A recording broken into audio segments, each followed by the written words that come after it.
अस्सलाम वालेकुम। वालेकुम सलाम क्या हाल है जी? जी ठीक ठाक। क्या नाम है जी ਤੁਹਾਡਾ? बादशाह खान। जी अच्छा।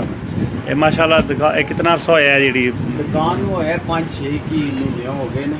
अल्लाह का शुक्र है। सेल क्लाथ हलियां दी सर ये अरसा 30 साल तो सेल क्लाथ फैशन सिटी भाई सेल क्लाथ सेल भाई चौधरी अब्दुल मनाफ साहब उन्होंने तीसरी ਜਿਹੜੀ है दुकान बनाई है मेन बाजार फाटक के नाल।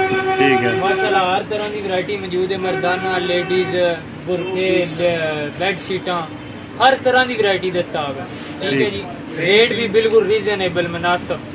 Grace Abdullah washing wear cotton खद्दर टरंडी हर तरह की वैरायटी मौजूद है। देख सकते हो तुसी माशाल्लाह जी आओ ਤੁਹਾਨੂੰ अच्छी वैरायटी मिलनेगी जेड़े